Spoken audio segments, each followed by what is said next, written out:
Hello' friends, সকলোকে স্বাগতম জনাই আজিৰ ভিডিঅ'টো আৰম্ভ কৰি লৈছোঁ। এয়া পোনপ্ৰথমে আজি দেখুৱাইছোঁ কেক আৰু পূৰা একদম খুব গৰম গৰম কোমল একেবাৰে খুব ধুনীয়া কেক ঘৰতে বনালোঁ। আৰু কিহেৰে বনালোঁ চাওঁ আহক।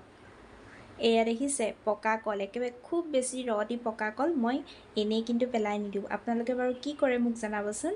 এয়া দেখিছেনে, কলখিনি ল'লোঁ, লৈ পেলাই গোটেই সামগ্ৰীখিনি কি দিম তাৰ লগত মিক্স কৰিম চব দেখুৱাই দিছোঁ। চেনি, গাখীৰ, আটা আৰু লগতে আছে ৰিফাইন তেল আৰু এইটো বেকিং পাউডাৰ আৰু তাৰো অকণমান দি দিম।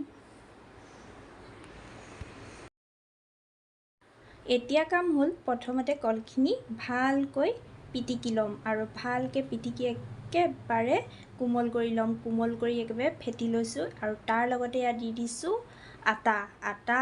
আপোনালোকৰ জোখমতে দিলে নিজৰ জোখমতে দিলে ভাল হয়। কলৰ ওপৰত নিৰ্ভৰ কৰিব কিমানখিনি দিম আৰু বেছিকৈ আচলতে আটাটো দিবই নালাগে। প্ৰায় চাহ খোৱা কাপেৰে আমি 2 কাপ দিলেই হৈ যায়।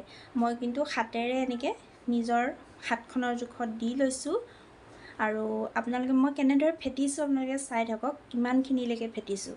আৰু কলৰ এনেকৈ কেক খাই বহুত বেছি ভাল লাগে আৰু ই শৰীৰৰ কাৰণে একেবাৰে নিৰোগী, নহয় জানো। আৰু এয়া দেখিছেনে পূৰা ফেটি ল'লোঁ ইমানকৈ।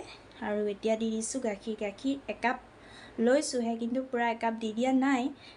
আধা কাপ তাতকৈ অকণমান বেছি দিছোঁ বাৰু, গোটেইখিনি নাই দিয়া। আৰু এয়া এই ধৰণে এনেকৈ ফেটি ল'লোঁ আৰু ইয়াত দিছোঁ ডাঙৰ চামুচেৰে চেনি বেছি দিবই নালাগে, কাৰণ কলত মই বহুত বেছি আটা দিয়াও নাই, প্ৰায় 2 কাপ দিছোঁ আৰু সেইকাৰণে সোৱাদটোতো আছেই কলৰ। এয়া চেনি প্ৰায় 4 চামুচ দিছোঁ আৰু অকণমান ডাঙৰ চামুচ এখনৰ জোখৰে 4 চামুচ লৈ ল'লেই হ'ল। যিসকলে খুব কম চেনি খাওঁ বুলি ভাবে কমকৈ দিব, বেছি চেনি খালে বেছিকৈ দি ল'লেই হয়। গতিকে সেইখিনি নিজৰ ওপৰত নিৰ্ভৰ কৰিব সোৱাদটো। আৰু একেবাৰে শেষত দিছোঁ ৰিফাইন তেল। এনেকৈ হাতেৰে মানে চাহ খোৱা কাপেৰে 1 কাপ দিলেই হৈ যায়, প্ৰায় পূৰা 1 কাপো নালাগে। সেনেকৈ বস্তুটো আমি ফেটি লোৱাৰ পিছত নিজে গম পোৱা যায় কিমানখিনি প্ৰয়োজন। আৰু এয়া বেকিং আচলতে মই পূৰা এইখন ডাঙৰ চামুচ, পূৰা 1 চামুচ নাই দিয়া, আধা চামুচ দিছোঁ ইয়াৰ। বেকিংটো নিদিলেও হৈ যায়, কিন্তু বেকিংটো মই এইটো কাৰণেই দিলোঁ, অকণমান ফুলিবৰ কাৰণেই দিলোঁ। কিন্তু আপুনি যদি অকণমান ফেটি পেলাই বস্তুটো কেক বনাবৰ কাৰণে যিখিনি সামগ্ৰী লৈ পেলাই ফেটে, অলপ 1 ঘণ্টা বা 2 ঘণ্টা ফেটি পেলাই থৈ দিলেই হ'ল ঢাকি পেলাই, তাৰপিছত বস্তুটো অট'মেটিক ফুলি যায়। কিন্তু মই ডাইৰেক্ট বনাইছোঁ, সেইকাৰণে অকণমান বেকিং দি দিছোঁ।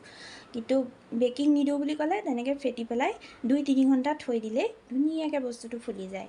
আৰু এয়া মই টিফিন বাতি এটাত বহুৱাই ল'লোঁ কেক বনোৱা, আৰু এনেকৈ পেন এটা অকণমান গৰম কৰি তাতে সেইখিনি বহুৱাই দিছোঁ। পেনত কিন্তু মই পানী চানী একো দিয়া নাই ইয়াত দেই, সুদা সেইখনতে বহুৱাই দিছোঁ। এয়া প্ৰায় 45 মিনিটমান লাগিলে আৰু বনাওঁতে, আৰু হৈ গ'ল আৰু ধুনীয়াকৈ ফুলিও আহিছিলে। কিন্তু মোৰ আপোনাক মোবাইলত মানে ভিডিঅ' কৰা আচলতে দেৰি হৈ গ'ল, সেইকাৰণে বস্তুটো ফুলি পেলাই আকৌ বহি গ'ল। কিন্তু ধুনীয়াকৈ সম্পূৰ্ণকৈ সিজি গৈছে, পিছত কটাৰ পিছত গম পাইছোঁ। আৰু চাৰিওফালে ধুনীয়াকৈ সিজি গৈছে আৰু ইমান দেৰি যোৱাও নাই আৰু ধুনীয়া হৈছে, খাবলৈ বহুত টেষ্টি হয়।